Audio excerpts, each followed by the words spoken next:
여러분 안녕하세요. 모트나 유소입니다. 오늘은 지난달에 있었던 중국 출장에 대해서 저희 시청자분들께 좀 보고를 드리는 그런 영상이 될 것 같습니다. 저희가 보통 이제 해외 출장을 나가게 되면 여러분들 대신에 먼저 가가지고 보고 듣고 느끼고 오는 거니까 내가 가서 본 거, 가서 느낀 거, 타본 것들을 잘 영상을 통해서 전달을 드려야지라는 나름대로의 정말 사명감을 가지고 긴장 빡 하고 가가지고 촬영 단시간 안에 잘 해가지고 온단 말이죠. 그리고 그렇기 때문에 여러 가지 볼 것들이 있으면 최대한 많이 느껴보고 그거를 그대로 영상으로 전달드리기 위해서 항상 많은 노력을 합니다. 그런 맥락에서 이번 중국 출장도 가서 정말 많은 것들을 보고 듣고 느끼고 왔는데, 영상을 총 3편을 업로드했거든요. BYD 본사 가서 촬영한 거 하나, 샤오미 매장 들어가서 SU7 촬영한 거 하나, 그리고 아바타 매장 들어가서 그 화웨이의 자율주행 시스템을 체험한 그 영상까지 이렇게 3개를 총 업로드를 해드렸는데, 지금 이렇게 여러분들께 별도로 보고를 드리고 싶습니다 라고 하면서 영상을 촬영하고 있는 이유는, 그 영상 3개로는 다 담지 못한 내용들, 그리고 제가 보고 듣고 느낀 것들에 대해서 여러분들께 좀 추가적으로 드리고 싶은 말씀이 있기 때문이겠죠. 자, 일단 유튜브 댓글에도 굉장히 좀 많이 달려있던데, 중국 도대체 왜 간 거냐? 돈 바꾸고 간 거냐? 누구한테 돈 바꾸고 간 거냐? 뭐 이런 말씀들 많이 남겨주셨는데, 이번 행사는 BYD의 초청 행사였습니다. 이제 BYD가 내년에 한국에 들어온다라고 하죠. 그래서 한국에 있는 미디어들, 기자분들을 초청해서 차도 좀 먼저 타보게 해주고, 기술 관련된 것들 설명도 해주고, 공장도 보여주고, 뭐 이제 이런 프로그램들을 짜서 이제 우리를 부른 거예요. 자, 그런데 이것과 관련해서, 야, 그러면은 지금 뭐 비행기 티켓 나오고 호텔 잡아줬을 테니까 뭐 돈을 받은 거랑 뭐 이렇게 다를 바 없는 거 아니냐라고 이제 말씀을 하시는 분들도 있는데, 이제 요거에 대해서는 먼저 제가 얘기를 시작하기 전에 좀 못을 받고 넘어가면, 지금 이런 식의 초청 행사는요, 이건 한국에서 해도 마찬가지고 뭐 해외에서도 마찬가지예요. 단순 이런 초청 행사들은 영상의 내용에 일절 관여하지 않습니다. 물론 불렀는데 막 와가지고 막 말도 안 되는 억가를 해. 그러면은 그 다음부터는 블랙리스트에 올리고 그 사람을 안 부를 수는 있겠죠. 하지만 기본적으로는 영상 내용에 일절 관여하지 않는다는 것. 자, 그래서 어쨌거나 BYD의 초청 행사였으니까 이제 BYD 얘기를 좀 먼저 드려보면, 내년에 한국 들어온다고 하죠. 사실 좀 기대를 많이 했고, 그리고 한국 사람 입장에서는 현대기아를 생각해야 되니까, 현대기아 입장에서 생각을 하면 또 걱정도 되는 그런 존재였는데, 사실 갔다 와서는 그 걱정이 많이 사그러졌습니다. 네, BYD 아토3 같은 경우에는 이미 독일에서 사실 충분히 타보고 이번에 가서 한 번 더 타봤죠. 그런데 한 번 더 타본 다음에 생각도 여전히 변함은 없었습니다. 이 차는 한국에 들어왔을 때 실구매가, 보조금 다 받고 나서 실구매가 2천만 원 중반 밑으로 무조건 떨어져 줘야 그나마 좀 한번 좀 비벼볼 수 있지 않을까라는 생각을 했었는데, 네, 이번에도 동일한 생각을 하게 하는데 그런 시승이었고, 한 가지 이제 굉장히 기대를 하면서 타본 차량은 이제 BYD CL이라는 차량입니다. 이제 뭐 셀2 셰시 구조를 가지고 있고, 또 그러다 보니까 차량의 사이즈 대비 LFP 배터리의 이런 약점을 상쇄하고도 남을 정도로 배터리의 용량도 굉장히 많이 탑재하고 있는 그런 나름 최신 공법을 가지고 만들어진 전기차란 말이에요. 그래서 그 BYD CL 모델 같은 경우에는 이번에 좀 기대를 하면서 타봤는데, CL 모델도 타본 결과 아토3와 마찬가지로 정말 메리트 있는 가격으로 한국에 들어오지 않고서는 한국 시장에서 크게 승산은 없겠구나라는 판단을 하게 됐습니다. 여러 가지 면에 있어서. 그런데 무엇보다도 주행 질감, 뭐 주행거리 뭐 이런 거 일단 잠깐 다 집어치우고, 그 차들이 실내 인테리어가, 그건 이제 뭐 중국 내수에서는 꽤나 이제 뭐 먹힐 수도 있는 그런 디자인을 가지고 있지 않나라는 생각을 하지만, 사실 한국에 와서는 절대 먹힐 수 없는 실내 인테리어 디자인을 가지고 있다고 생각을 하거든요. 그리고 사실 이번에 갔을 때 이제 BYD에서 시승 차량들의 컨디션이 좀 다 좋지가 않았어가지고, 완전 100% 양산차 컨디션을 가져다 둔 게 아니었다 보니까 그 차를 기준으로 말씀드리는 게 살짝 조금 애매할 수 있기는 한데, 그렇더라도 어느 정도 그 차의 대략적인 상품성은 좀 저희가 다 느껴봤을 거 아니에요. 근데 그렇다고 쳤을 때 승차감이나 핸들링이나 뭐 차량의 여러 뭐 거동이나 모든 것들을 또 종합해 본다 하더라도 BYD CL 모델도 아토3와 마찬가지로 꽤나 경쟁력 있는 가격으로 들어와야만 한국에 좀 승부수를 띄워볼 수가 있지 않을까라는 생각이 들었어요. 자, 그런데 중요한 거는 BYD는 한국 시장에 공격적으로 진입할 계획은 없다고 합니다. 그 말은 가격을 막 공격적으로 가지고 물량으로 막 쏟아붓고 뭐 이럴 생각은 없다고 하더라고요. 일단 네, 이번에 당장 가서 듣고 온 얘기는 그거였습니다. 그렇다고 해서 뭐 양왕이나 뭐 팡천바오나 뭐 이런 또 상위 라인업의 SUV들이 들어오는 것도 아니고 오로지 딱 BYD 라인업만 가지고 한국 시장에 진출한다고 하니까 지금 BYD의 계획대로 이렇게 뭐 공격적으로 진입할 게 아니다 라고 하면은 사실 네, 한국 시장에 들어와서 뭐 현대기아의 판매량이나 한국 전기차 시장에 영향을 미칠 일이 없을 것 같다는 판단이 들었고, 이제 저희가 차량을 심천에서 계속 이제 타보다가 이제 충칭으로 넘어가서 BYD 배터리 공장도 좀 견학을 하고 했는데, 배터리 공장은 사실 처음 가봤으니까 너무너무 신기하고 모든 것들이 재밌고 했지만 시설 자체가 뭔가 이 전기차의 배터리를 만드는 뭐 최첨단 공장을 막 상상을 했었는데 그렇지는 않더라는 것. 생각보다는 좀 많이 시설들이 낙후되어 있었어요. 물론 제 눈에 보인 것들이 전부가 당연히 아니겠지만 그냥 전체적으로 그냥 건물들이나 이제 뭐 전체적인 컨디션들은 그랬다는 거. 자, 그럼에도 뭐 이미 올려드린 BYD 영상 이제 보셨을 수도 있겠지만 BYD가 정말 차에 진심으로 정말 많은 투자를 하고 있구나라는 것 정도는 또 확인을 할 수 있었습니다. 일단 가지고 있는 하이브리드 파워트레인, 뭐 BYD가 전기차만 만드는 게 아니거든요. 내연기관을 같이 만듭니다. 그래서 하이브리드도 만드는데 하이브리드 파워트레인을 당장 현대기아보다도 더 파이프라인을 많이 가지고 있고요.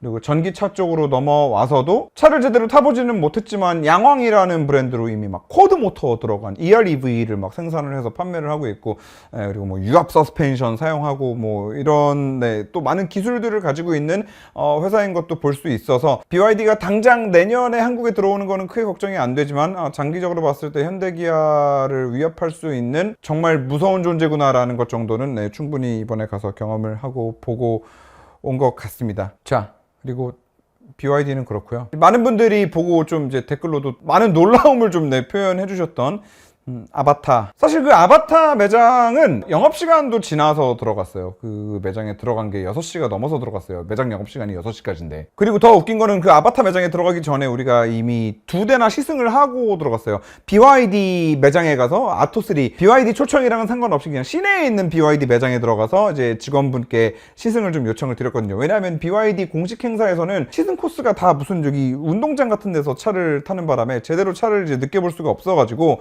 그리고 샤오미 가가지고 SU7 타보고 막 지나가다가 아이토 매장에 있어가지고 아이토 한참 구경하고 뭐 이러다가 아바타 매장을 이제 들어가게 된 거예요. 우리 저기 병희 형이 저 차 너무 이쁘다고 해가지고 그 이쁜 차 보러 들어간다고 잠깐 들어간 거여서 사실 시승도 되게 갑작스럽게 하게 됐고, 심지어는 그 차량 안에 화웨이 시스템이 들어가 있는 것도 모르는 상태에서 저희는 단체로 타가지고 와, 이 차는 뭐냐 이러면서 출발을 하는데 그 직원분께서 자, 지금부터는 자율 운행을 하겠다라고 하면서 갑자기 따닥 눌러서 테슬라처럼 주행 보조 장치를 작동을 시키셨고, 그때부터 좀 집중해서 이렇게 찍은 거거든요. 그리고 그 뒤에는 많은 분들이 이제 영상을 보셨겠지만 그냥 매장 앞에 나와서 그냥 그 시내 길에서부터 목적지를 찍으면 그 시내를 포함한 고속도로 그리고 도착지까지 이 내비게이션 기반으로 차가 완벽하게 혼자 운전을 하는 모습을 볼 수 있었죠. 그리고 더 놀라운 거는 그 와중에 비도 오고 밤이고 어두운 상태에서 중앙선도 없는 왕복 1차로 도로에서 차가 서로 피해가면서 비껴나가는, 그리고 불법 주차한 차를 피하기 위해서 중앙선을 깜빡이를 켜고 넘어서 가는 모습도 우리가 볼 수 있었고, 또 막 차도로 사람이 와가지고 또 그 사람을 피해서 또 중앙선을 넘는 모습, 뭐 정말 다양한 여러 가지 모습들을 여러분들께 좀 보여드렸는데, 방금도 말씀드렸지만 저희가 워낙에 준비가 안 된 상태에서 그 차를 탔다 보니까 그 차에 대한 정보도 너무 없었던 거예요. 그래서 이제 돌아와서 좀 이제 스터디를 했는데 그 차량에는 화웨이에서 만든 자율주행 시스템의 또 최신 버전인 ADS 3.0 버전이 탑재가 되어 있었던 차량이더라고요. 그리고 지금 아바타를 탔는데 화웨이가 왜 나와? 또 이게 좀 헷갈리시는 분들도 있으실 수 있을 것 같아서 간단히만 설명을 드리면, 화웨이는 다들 아시죠? 중국의 통신사입니다. 우리나라로 따지면 SK텔레콤이에요. 자, 그런데 그 화웨이는 자율주행 솔루션을 개발합니다. 그리고 그 화웨이의 자율주행 솔루션을 납품받는 회사 4군데 중 한 군데가 그 아바타라는 브랜드, 그 회사였던 겁니다. 그 CATL도 지분을 또 가지고 있고, 그 뭐 여러 브랜드가 이제 합작으로 만든 브랜드인데, 물론 제가 너무나 무방비 상태에서 탔기 때문에 더 큰 충격을 받은 것도 물론 있을 거예요. 그런데 좀 정리해서 정확히 어떤 포인트들이 충격이었는지를 좀 하나씩 말씀을 드리면, 일단 첫 번째 충격은 테슬라 말고도 이걸 하는 회사가 있네? 라는 거였습니다. 그 아바타 영상 댓글에 보면은 야 테슬라는 진작에 다 하는데 뭐 이게 뭐 그렇게 대단한 거냐, 이게 왜 놀랍냐, 네가 자동차 유튜버냐, 또 막 그런 말씀들을 많이 하시는데 테슬라 잘 하는 거 알죠. 네. 알아요. 근데 그 정도 수준의 자율주행을 양산차에서까지 구현한 브랜드는 사실 전 테슬라만 있는 줄 알았어요. 진짜 우물한 개구리였구나라는 생각이 좀 많이 들었습니다. 그리고 솔직히 말하면 테슬라도 비 오고 밤길에 막 무단횡단을 하는 사람이 있는 그런 환경에서 FSD가 완벽하게 작동하는 거를 사실 제가 직접 보지는 못했으니까요. 근데 그거를 중국에서 지금 중국 돈으로 한 4천, 5천만 원에 파는 차에 그냥 양산차에 녹여가지고 그냥 시승해주는 직원이 아무나 태우고 그렇게 작동하면서 보여줄 수 있는 정도 수준까지 올라와 있다는 게 굉장히 큰 충격으로 다가왔습니다. 전 테슬라만이 가능한 건 줄 알았거든요. 그냥 솔직히 말씀드리는 겁니다. 네, 그래서 그게 첫 번째 충격이었고, 그리고 두 번째로 충격을 받은 건 그 차를 시승을 다 하고 나서는 이제 그런 생각이 들기 시작했어요. 저 아바타라는 차를 타는 사람들은 자기가 직접 운전을 하는 일이 현저히 줄어들겠구나. 우리가 맨날 말로만 SDV 뭐 소프트웨어 기반의 자동차다, 이제 앞으로 미래는 SDV입니다, 현대차 대표이사님이고 누구고 맨날 나와가지고 소프트웨어 기반의 자동차가 중요합니다라는 말만 들었지 정작 우리가 그거를 몸으로 체감해보지를 못했기 때문에 저는 그냥 항상 했던 생각이, 고작 OTA 되는 게 SDV면 도대체 SDV 세상이 오면서 우리가 체감할 수 있는 영역에서 뭐가 그렇게 대단히 많이 달라진다라는 거야? 소프트웨어가 배터리를 엄청 똑똑하게 관리한다고?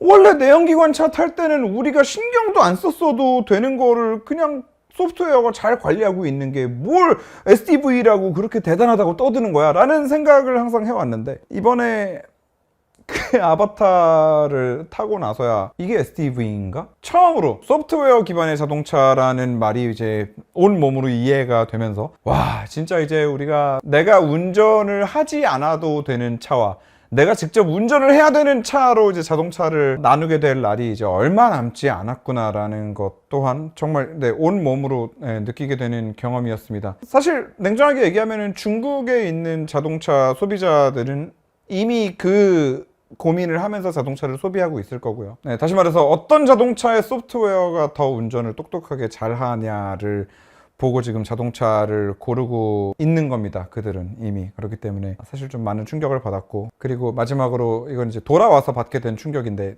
저희가 사실 그 영상 시승할 때 보면은 야 이거 무조건 HD맵이 있는 건데, 이제 저희가 궁금했던 건 그거예요. 과연 이 HD맵을, 중국 땅덩어리가 얼마나 큰데 이 HD맵을 차에다가 다 때려박고 다니는 거야? 아니면 화웨이가 통신사니까 실시간으로 경로 요청을 할 때마다 HD맵을 빠른 속도로 다운을 받나? 뭐 이제 저희는 그런 얘기들을 하면서 어쨌거나 HD맵이 들어가 있다라는 거를 전제하에 거기서 이제 영상을 촬영하고 왔는데, 한국 와가지고 보니까 그 차는 HD맵이 없이 자율주행을 운행을 하는 거였더라고요.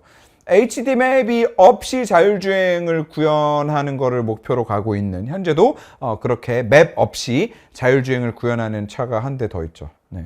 테슬라입니다. 제가 봤을 때는 중국이 일론 머스크 말이 맞아 라는 거를 좀 초창기에 빠르게 캐치했던 거 아닌가. 그리고 그걸 자기들 나름대로 또 발전시켜서, 중국은 라이다 같은 그런 장비를 대량으로 찍어내가지고 다 같이 나눠 쓰면 단가를 엄청나게 떨굴 수 있으니까 애초에 그 방향으로 컨셉을 잡았던 것 같아요. 그래서 일론 머스크가 잡아놓은 컨셉, HD맵 없이 차가 스스로 판단하고 운전할 수 있어야 된다라는 그 기본 근간 위에다가 테슬라처럼 일단 비전, 카메라들을 쭉 깔고 그 위에 라이다 깔고 그리고 추가로 레이더까지 함께 해서 차량 안에 자율주행 시스템을 이제 구축을 해 놓은 거였고, 어쨌거나 다시 한번 말씀드리지만 정말 충격이었던 거는 그 밤길에, 빗길에 중앙선도 없고 막 사람 무단횡단하고 막 차도 막 중앙선 침범으로 막 이렇게 이상하게 해가지고 막 그러고 있는 모든 상황을 혼자 다 제끼면서 가더라는 거, 이게 좀 가장 또 놀라웠던 부분이었고, 그리고 이제 돌아와가지고 또 스터디를 하다 보니까 이제 화웨이가 자율 주차 시스템이 또 굉장히 잘 돼 있다 그러는데, 큰 건물들에는 아예 차량이 혼자 내려가가지고 주차하는 시스템도 되어 있다고 해요. 그래서 이것도 이제 추가적으로 좀 뭐 볼 수 있는 기회가 있다면 또 보고 와서 여러분들께 좀 영상으로 보여드릴 수 있도록 하는 걸로 하고요. 마지막으로 이번 출장에서 좀 정말 놀랬던 의외의 포인트가 하나 있는데요. 이 이유를 모르겠는데 중국은 그 자동차 매장 직원들이 저는 좀 그렇게 생각합니다. 필요 이상으로 이렇게 친절하지? 왜? 좀 너무 친절하더라고요. 그런데 그게 재미있는 게 무슨 뭐 아바타 매장 한 군데만 그랬냐? 그럼 그게 아니라 뭐 BYD도 본사 저희 초청한 거랑 상관없이 그냥 지나가다가 걸어 들어가가지고 야 우리 차 좀 태워주면 안 돼? 그냥 이렇게 다 물어봐가지고 다 타고 다닌 거거든요. 이게 만약에 한국이었다고 생각을 해보자고요. 물론 한국 내에서 중국인의 그런 이미지와 또 중국 내에서 한국인의 이미지는 물론 다를 거라고 생각은 합니다.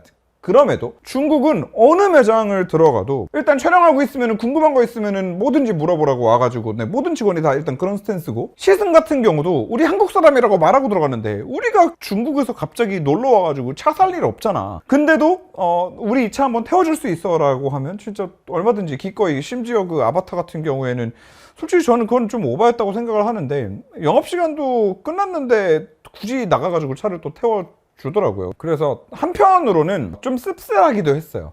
한국은 좀 이 서비스업에 종사하시는 분들이, 저는 개인적으로는 물론 안 그런 분도 많지만 요즘은 너무 서비스업에 종사하시는 분들이 서비스 마인드가 없다는 생각을 저는 좀 많이 하거든요. 그리고 특히나 자동차 매장 같은 경우도 저는 당연히 전 서비스직이라고 생각을 하거든요. 차량을 안내해주고 소개해주고 상품을 설명해주시는 직원분들은 당연히 서비스직이라고 생각을 하는데, 솔직히 우리나라보다 훨씬 더 그 서비스 만족도가 높았습니다. 말 한마디도 안 통하는데도. 그리고 꼭 이거는 뭐 유튜버로서만 드리는 말씀은 아니고요. 뭐 어디에 들어가든 사실 다 비슷한 느낌이어서 그 느낌이 자동차 매장에도 고스란히 이어지고, 외국인이 와가지고 이렇게 시승시켜달라 그러는데 그 어떤 단 하나의 매장도 빼지 않고 해주겠다고. 심지어는 야 너 저기 면허 있으면은 뭐 이렇게 운전도 할 수 있게 해줄게 라고 하는 매장들도 많았는데, 사실 저희가 면허가 없었다 보니까 다 그 직원분들이 운전해 주시는 차량만 좀 타고 올 수 있었는데, 어쨌거나 자동차 매장도 제가 봤을 때는 브랜드가 엄청 많잖아요. 그러니까 경쟁이 엄청나게 치열하다 보니까 그만큼 서비스도 서로 더 이렇게 뭐 좀 경쟁을 하는 건가 라는 뭐 이제 그런 생각도 들었고, 한국 자동차 매장들 생각이 나면서 살짝 좀 씁쓸하기도 했고, 뭐 그런 경험이 또 좀 이번 출장의 기억에 강렬하게 남아 있네요. 자, 사실 올해 초에도 중국을 한번 다녀왔었죠. 이제 그때는 포니 AI라고 하는 자율주행 회사예요. 자율주행만 하는 회사여서 중국 내에서 이제 시에나에다가 자기네 키트를 올려서 무인 자율주행 택시를 이제 돌리는 그 차량을 저희가 직접 또 타보고 경험을 해보고 왔는데, 솔직히 그때도 정말 깜짝 놀래고 왔죠. 근데 그때의 놀라움은 정말 이 포니 AI라는 회사에 딱 이제 국한된 것이었죠. 그렇기 때문에 포니 AI를 그렇게 직접 타보고 경험해보고 왔음에도 내심 중국 차를 굉장히 좀 깔보는, 왜냐면 제가 타봤던 중국 차, 뭐 독일 가서 타본 뭐 링크앤코나 뭐 BYD 아토3나 뭐 이런 것들 다 그냥 좀 별로였으니까 내심 좀 깔보는 이제 그런 마음이 있었는데, 이번 출장으로 최소한 그 생각은 버리게 됐습니다. 한편으로는 좀 씁쓸해요. 내가 보고 듣고 느끼고 온 것 때문에 내가 이제 중국을 무시할 수 없는 위치에 서게 됐다라는 게 한편으로는 좀 많이 찝찝하기도 합니다. 그리고 솔직히 까놓고 말하면 막 기분이 엄청 유쾌하지도 않아요. 그럼에도 나 저 차 한국에 들어오면은 나는 저 차 살 거야 라는 생각이 들 수밖에 없는 그런 경험들이었습니다. 아까도 말씀드렸지만 이제는 내가 운전을 하지 않아도 되는 차를 선택할 수 있는 세상이 온 거니까. 현대차 또 뭐 이것저것 많이 하고 있는 걸로 알아요. 뭐 42닷, 뭐 모셔널, 뭐 EV9A, HDP 또 뭐 한다 그랬었고, 근데 아웃풋이 나오는 게 사실 안 보이다 보니까 한국 사람으로서는 좀 불안할 수밖에 없는 그런 부분도 있습니다. 현대차가 하루빨리 좀 뭔가 가시적인 무언가를 보여주면 좋겠다라는 생각도 좀 들었고, 저는 이제 이 영상 올라가는 거 기준으로 또 중국에 가 있을 겁니다. 이번에는 그 지리그룹 산하의 지커라는 브랜드 있거든요. 그 지커라는 브랜드의 초청으로 갑니다. 그래서 이번엔 굉장히 좀 기대를 하는 것은 이제 지커 브랜드에서 이제 중국 내 면허를 좀 취득할 수 있도록, 물론 임시 면허기는 하지만 중국 면허를 취득할 수 있는 준비를 좀 해주신다고 합니다. 중국 같은 경우에는 국제 면허가 통용이 안 됩니다. 그렇기 때문에 중국 내 면허가 따로 필요한데, 임시 면허를 발급을 받아서 실제 시내 주행 상황에서 지커 브랜드 차량의 차를 가지고 또 지커도 자율주행 영상을 나름대로 또 많이 개발해가지고 올라와 있다라고 하는데 그거를 또 경험해 볼 수 있도록 해준다고 합니다. 그래서 가서 또 타보고 있는 그대로 또 여러분들께 전달을 드릴 수 있는 것으로 하고요. 이번에도 시간이 나오면 또 여러 가지 보고 왔으면 좋겠는데 지난 영상들 그리고 지금 이 영상을 바탕으로 여러분들께서 야, 너 간 김에 뭐 좀 보고 와봐, 좀 확인해봐, 자율주행 타게 된다면 뭐 좀 어떻게 좀 해봐, 뭐 화웨이는 뭐 어떻게 뭐 좀 더 봐봐, 뭐 이런 요청사항들이 있다면은 이 영상을 통해서 남겨주시면 사실 여러분들 대표해서 제가 중국 가서 보고 온다라는 그런 책임감을 가지고 갈 테니까 여러분들도 댓글로 좀 많이 또 남겨주시면은 최대한 노력해서 많은 것들을 보고 영상에 담아올 수 있는 것으로 하겠습니다. 그러면 다녀와서 또 보고 드리겠습니다. 감사합니다.